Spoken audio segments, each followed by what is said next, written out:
ang mga kwento ng pag-ibig, kwento ng buhay at kwento ng pag-asa dito sa Barangay Love Stories. Love Stories. Mahirap pumili kung saan ka liligaya, lalo na kung may isang masasaktan. Pero sa bawat desisyon ay may kapalit na aral na magtuturo sa atin kung paano maging totoo sa sarili. Ikaw, kabarangay, pipiliin mo ba ang taong mahal ka o ang taong mas nakakaunawa sa iyo?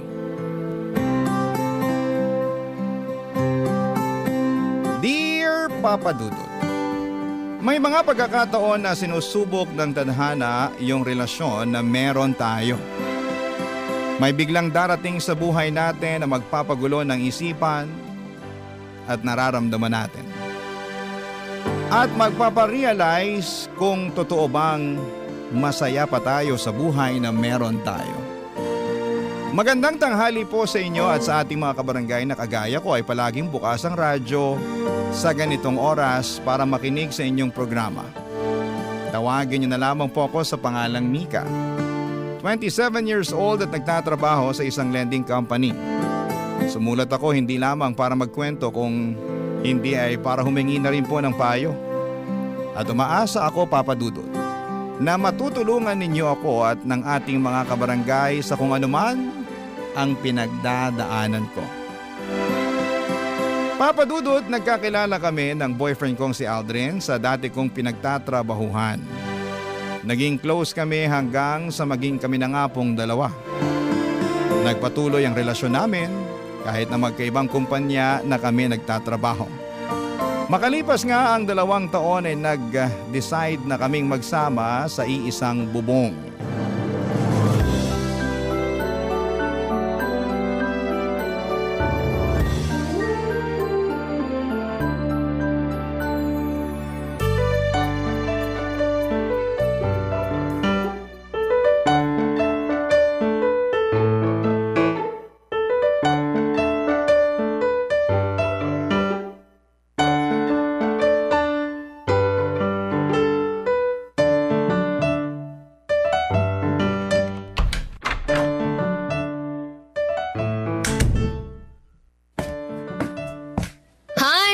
Nakauwi ka na pala.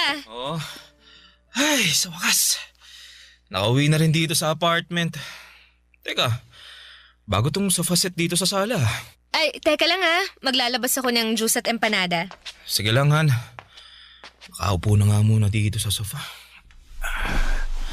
Uy, lambot naman ito. Parang masarap matulog dito. Hindi ko binili yung sofa na yan para iwanan mo akong mag-isang natutulog sa kama natin sa kwarto, no? Joke lang naman yon.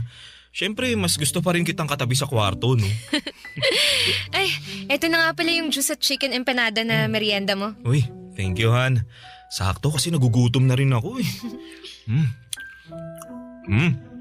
Sarap nitong empanada. Saan mo nabili ito, Han? Anong saan ko binili? Ako ang gumawa ng empanada na yan, no? Pwede nga. Aba, ayaw mo pa talagang maniwala, ha? Baka gusto mong silipin yung kusina para makita mo ang mga kalat ko dun. Dahil sa paggawa ko ng mga empanada na yan. Ito namang hani ko, hindi ka mabiro. Alam ko namang ikaw lang ang makakagawa ng ganito kasarap na empanada sa buong mundo, eh. Oo, ha? Ay, buti, hindi ka masyadong ginabi ng uwi ngayon, Han. Oo, di na muna ako nag-overtime. Medyo traffic nga lang kanina pero mas maaga ako nakauwi ngayon kumpara kahapon, no?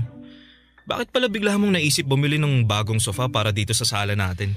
Nakakuha kasi ako ng malaking incentive sa opisina. Sakto na nakita kong nakasale tong sofa. Tapos mukha pang sobrang komportable na upuan tsaka higaan. Kaya binili ko na. Ano, nagustuhan mo ba? Ba, oo naman. Surprise ko yan para sa'yo.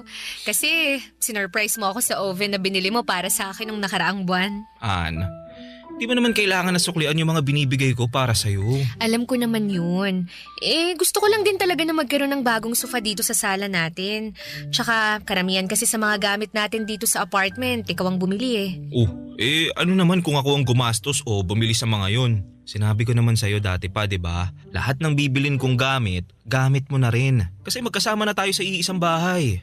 Mag-asawa na nga tayo halos sa mga mata ng ibang tao eh. Kasal na lang talaga ang kulang sa ating dalawa. Pakakasalan mo naman ako, di ba? Ano ba namang klaseng tanong yan? Oo, hindi lang naman ang sagot sa tanong ko eh. Tinatawanan mo pa ako. Kahit hindi mo itanong yan, alam mo naman na kung ano ang sagot. Nag-iipon lang ako ng konti at pagkatapos, pakakasalan na kitahan. At magiging totoong mag-asawa na tayo sa mga mata ng ibang tao, ng batas at ng Diyos. Papa Dudut, masasabi ko na responsableng tao si Aldrin.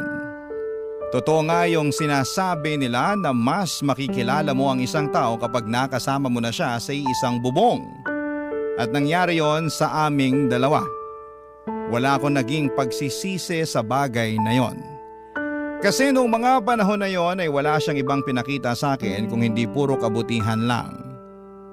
Mula sa mga gawaing bahay na mas masipag pa siya kesa sa akin, hanggang sa mga gastusin na madalas na nanggagaling sa bulsa niya. Hindi naman nagkakalayo ang sweldo naming dalawa, pero mas gusto niya na siya ang gumagastos para sa apartment namin. Kaya lang nagbago ang lahat mula nang ma-promote si Aldrin sa trabaho niya.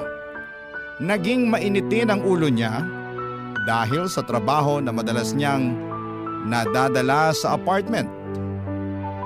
Naging dahilan yon ng madalas naming pagtatalo.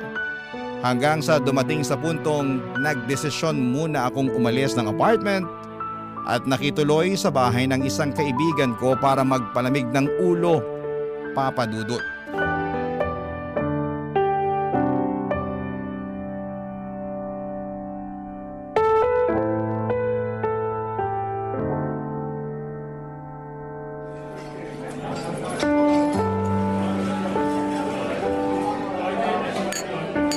Alak pa, Mika! Ito pa, oh! Teka Jenny, awat muna. Ang dami ko na yatang nainom eh. Eh, ano naman kung maparami ka ng inom ngayong gabi? Alam mo namang mabilis akong malasing, di ba? Ayun ang maganda, Mika. Kapag nalasing ka, makakalimutan mo na yung Aldrin na yun. Uy, grabe ka naman. Hindi ko naman siya gustong kalimutan eh. Kung hindi, eh bakit bigla kang nagyaya na gumimik at magpakalunod tayo sa alak ngayong gabi? Eh, gusto ko lang nakalimutan yung stress sa relasyon naming dalawa. Pero hindi naman ibig sabihin na gusto ko na siyang kalimutan o kung ano pa man. Nagpapalamig lang ako ng ulo para hindi kami parehas sumabog ni Aldrin kapag nagkita at nag-usap ulit kami. Ganun na din yun. Sinasabi ko sa'yo, sa hiwalayan din matutuloy ang relasyon yung dalawa. Bakit parang minamanifest mo na maghihiwalay kami ni Aldrin? Hindi sa ganun, Mika. Nakikita ko lang talaga na hindi na kayo magkakaayos pang dalawa. Bakit mo naman nasabi yan? Naalala ko lang kasi yung madalas mong ikwento noon na medyo nawawalan ka na ng gana sa relasyon niyo.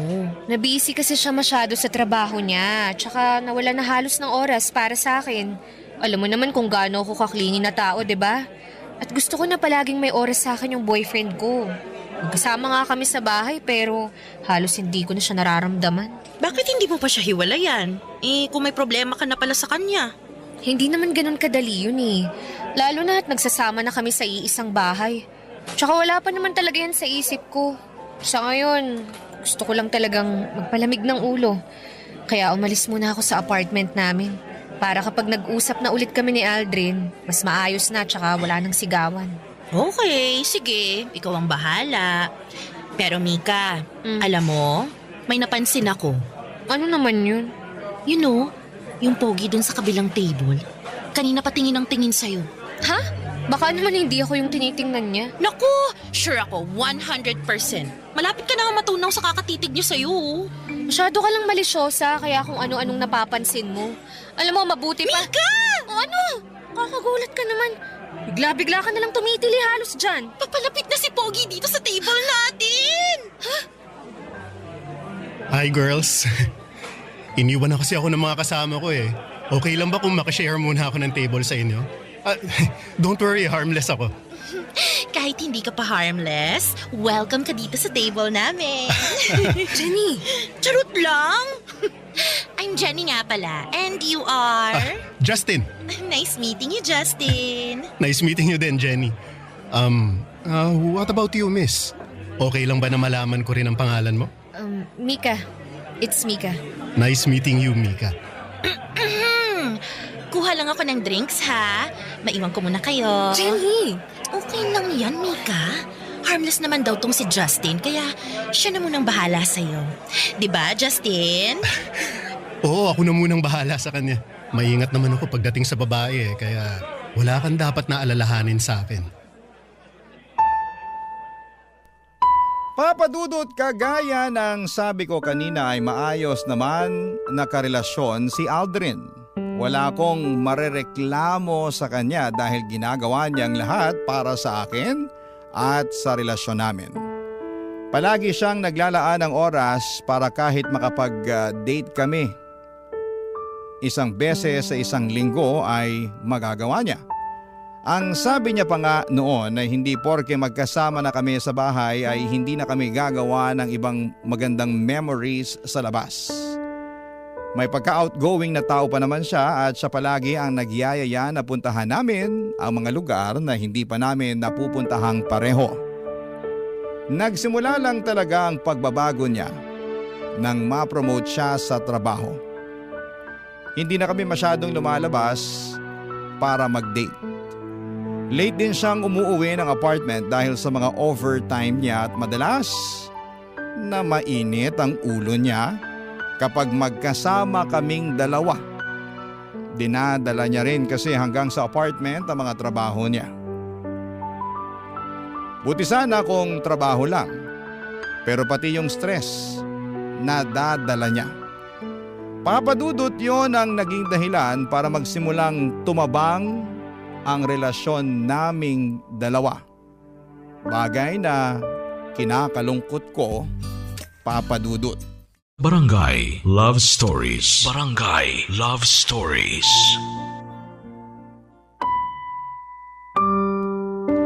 Papa Dudut, madali talaga akong malasing. Pero hindi ako mabilis maging komportable sa isang tao. Pero nang gabi na nakilala ko si Justin ay parang may kakaiba sa kanya. Na dahilan para maging magaan ang loob ko habang magkausap kaming dalawa. Kaya hindi ko napansin na napaparami na talaga ang inom ko ng alak noon. Siguro kasi ng mga oras na yon ay nagsimula nang lumabas yung stress sa relasyon namin ni Aldrin na naipon noon sa dibdib ko. Hindi ko nga napansin na umiiyak na pala ako habang nagkukwento kay Justin. Basta naramdaman ko na lamang na parang lumulutang ako pero gumagaan naman ang pakiramdam ko. Ganon talaga siguro kapag nailalabas mo na yung nararamdaman mong bigat at sama ng loob. Kahit papaano, Papa Dudut, ay nakakahinga ka na ng maluwag. Pagkatapos noon, naalala ko na niyaya ko pa siyang sumayaw si Justin. Kasi gusto ko talagang i-enjoy ang mga oras na yon.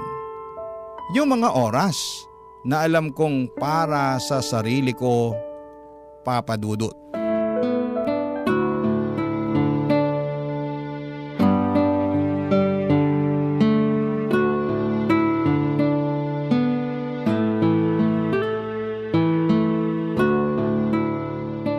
Grabe.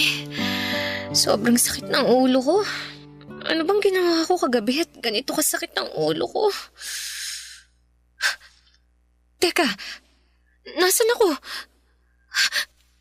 Bakit wala akong damit at kumot lang ang nakabalot sa katawan ko? Nasaan ang bag ko? Nasaan ang cellphone ko? Oh, mabuti naman at gising ka na, Mika.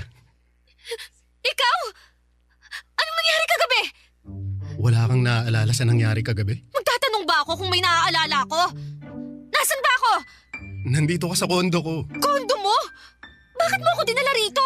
Mika, relax. Mabuti pa kumain ka muna. Eto, may dala akong tray ng pagkain, kape at gamot para sa'yo. Sigurado kasi ako na masakit ang ulo mo dahil sa hangover. Sabihin mo nga sa akin, bakit mo ako dinala dito at anong ginawa mo sa akin? Ha? Ilalagay ko muna tong tray ng pagkain dito sa lamesa, ha?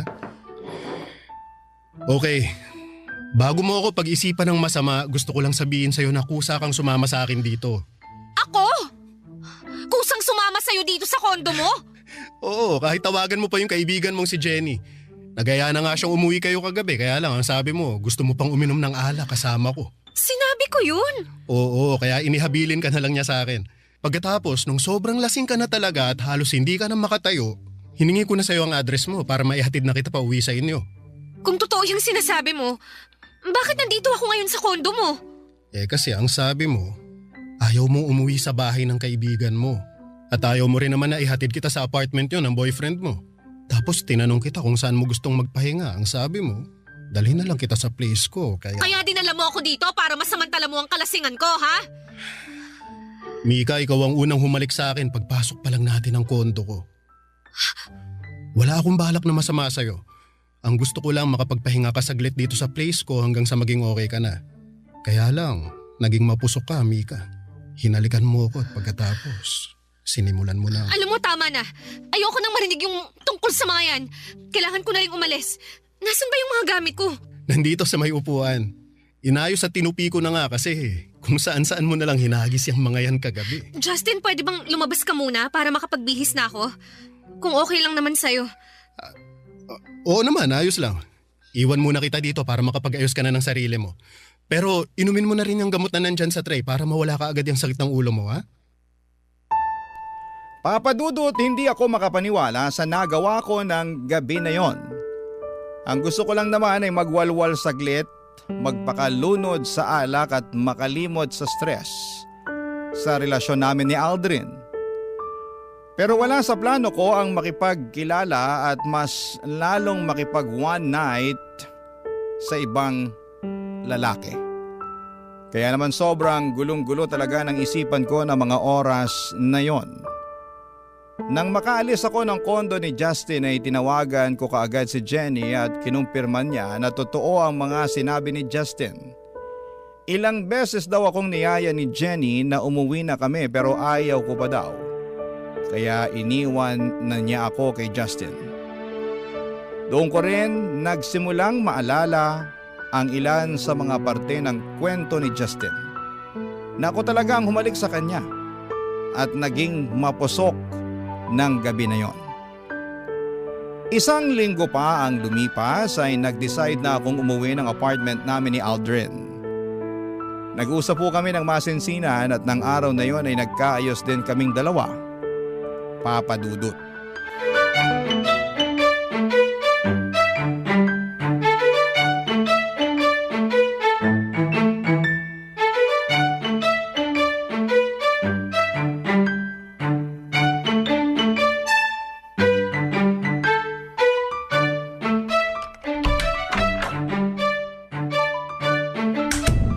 Oh, Han!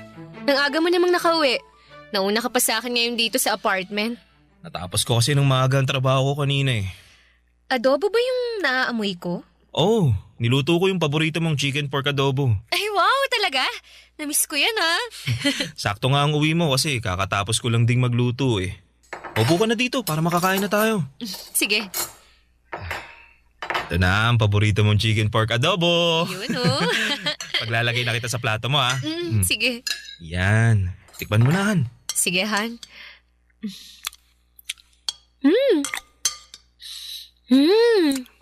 The best pa rin talaga yung luto mo. Sira na naman ang diet ko ngayong gabi. Di ba naman kailangan mag-diet kasi sobrang sexy mo pa rin sa paningin ko. Bolero ka talaga kahit kailan. Kahit kailan hindi kita binola ha. Lahat ng sinasabi ko sa'yo totoo yun, Han. Oh, ito pang kanin oh. Thank you, Han, ha? Ay, oo nga pala. Holiday na next week. Saan mo gustong pumunta? Sakto, anniversary natin yun.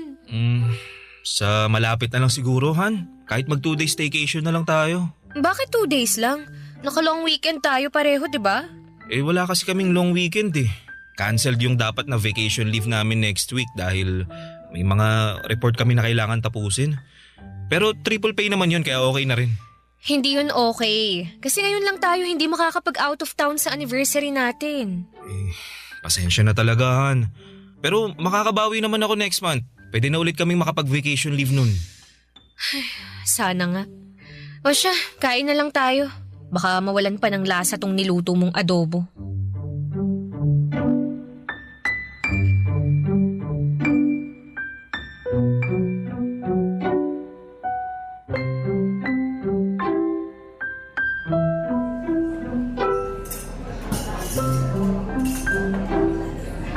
Ay, ang tagal naman ni Jenny. Kanina pa ako naghihintay sa kanya dito sa coffee shop eh. Mika? Justin? Sabi na ikaw yan eh. Sinong hinihintay mo? Boyfriend mo ba? Hindi. Si Jenny. May usapan kasi kaming magkikita kami ngayon dito sa coffee shop. Ang tagal nga niya eh. Okay lang ba kung makashare muna ako ng table habang hinihintay mo siya? Oo naman. Thank you. Oh, kumusta ka naman? Ayos lang. Ikaw, kumusta ka? Ayos lang din. So, nagkaayos na kayo ng boyfriend mo? Oo. Doon na rin ulit ako nag-i-stay sa apartment namin. Mabuti naman kung ganun. Mika, sorry dun sa nangyari sa atin last time ha. Alam mo, na-realize ko na tama ka sa sinabi mo. Parang nasamantala ko nga yung kalasingan mo nun. Dapat hindi ko hinayaan na madala ako sa ginawa mo kasi lasing ka lang naman ng mga oras na yun. Ayos lang yun. May kasalanan din naman ako eh. Dapat hindi ako uminom ng marami at nagpakalasing kasi hindi ko talaga nakokontrol ang sarili ko. Kaya pasensya na rin kung nagkalat pa ako sa kondo mo. Hindi ka naman nagkalat doon. Umalis ka pa nga kaagad pagkatapos mong magbihis eh. Sa totoo lang, Justin, nahihiya ako sa ginawa ko kaya umalis na lang kaagad ako nun. Pero thank you pa rin kasi inasikaso mo ako hanggang sa umagang yun.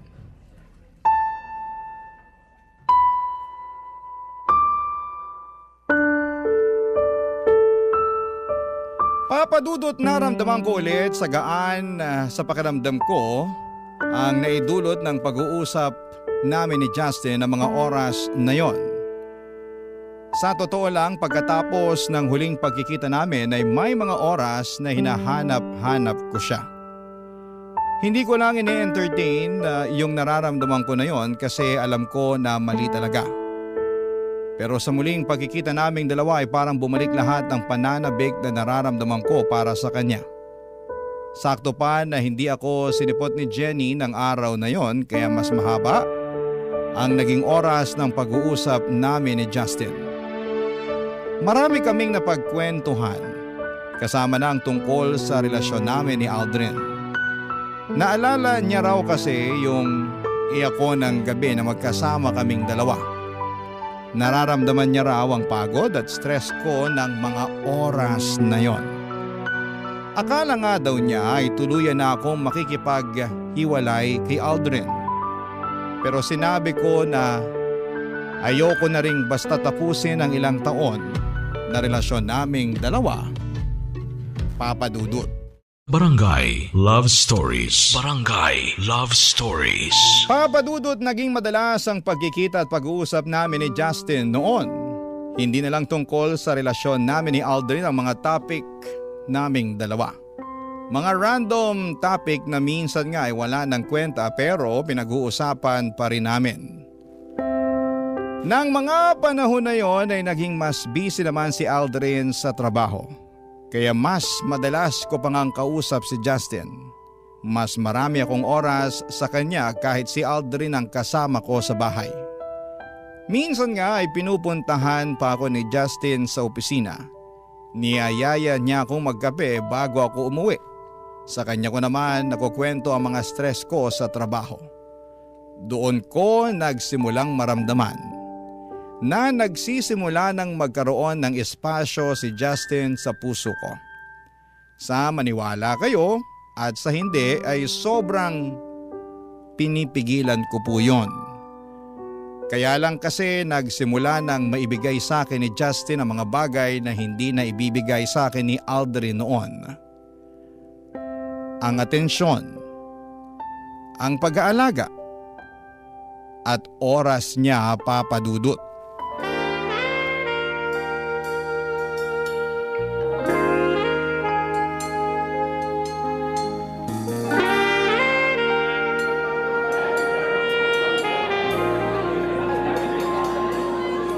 Finally, nakapag-date din ulit tayo, Han. Oo nga eh.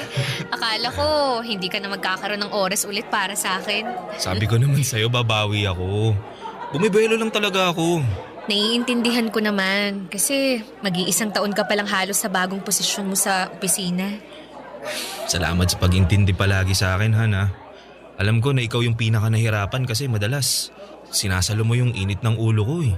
Pero sana wag mong kalimutan na ginagawa ko lahat to para sa future nating dalawa, ha. Konti na lang. Pwede na nating malipatan yung hinuhulugan kong bahay. Tsaka makakakuha na rin tayo ng kotse kaya masusundo at maihatid na rin kita sa trabaho mo. Sabi ko naman sa'yo, tutulungan na kita sa pagbabayad sa mga yan para hindi ka na nahihirapang mag-budget. Hindi na kailangan kasi kaya ko namang hulugan lahat eh. Mas kailangan ko na lawakan mo yung pag-unawa mo sa akin. Sa mga ginagawa ko sa trabaho ko, mas kailangan kita sa tabi ko. Kahit kailan, hindi ako nawala sa tabi mo, Han. Alam ko, kaya malaki ang pasasalamat ko sa'yo kasi hindi ka napagod sa akin. Kaya nga gusto ko sana na ibigay sa'yo to. Anong laman ng maliit na kahon na yan? Buksan mo para malaman mo. Sige. Han, para saan ang singsing na to? Han, gusto ko magsimula tayo ulit. But this time, gusto ko ibang level naman. Mika, will you marry me? Oo. Siyempre, oo. I will. I will marry you, Aldrin.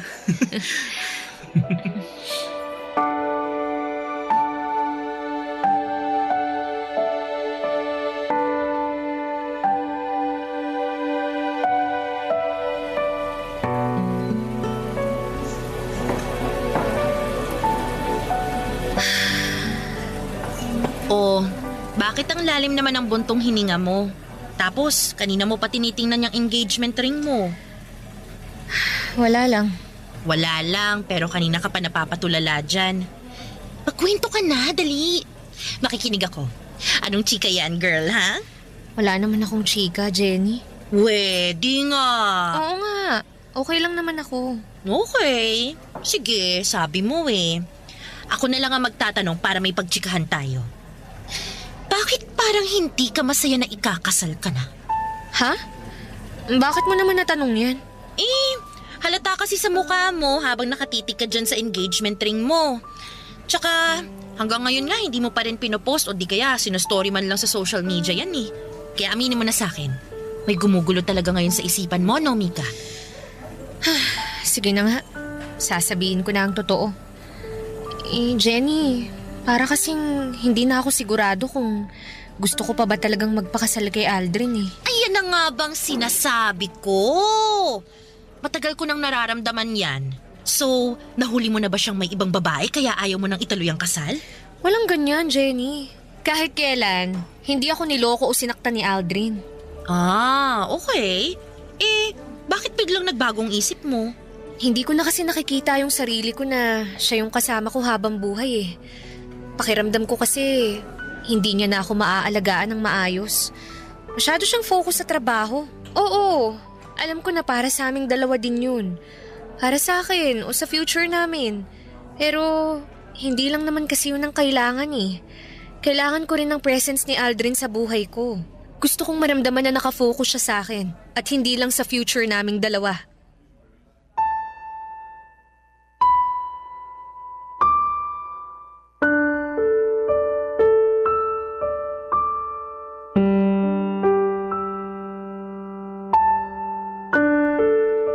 Papadudod sa ilang taon na relasyon namin ni Aldrin ay never siyang gumawa ng kahit na anong bagay para masaktan ako.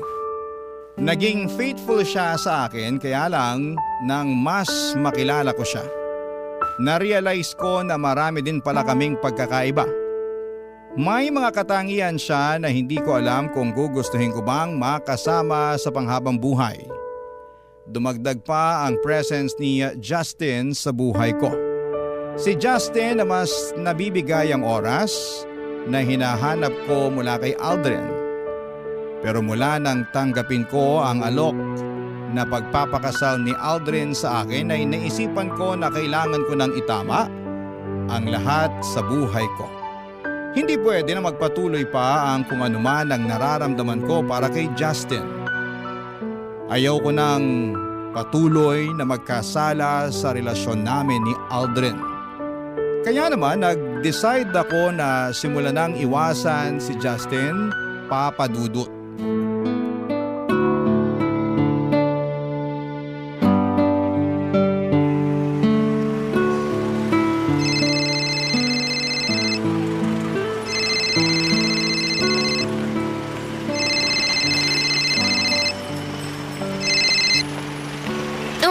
Napatawag ka? Itatanong ko lang kung pauwi ka na. Oo, kakalabas ko lang ng opisina namin. Bakit? Malilate kasi ako nang uwi sa apartment eh. May meeting pa ako ng 7 o'clock mamaya. Ganun ba? Pasensya ka na ha. Hindi kita masasabayan na mag-dinner. Ayos lang yun, Han.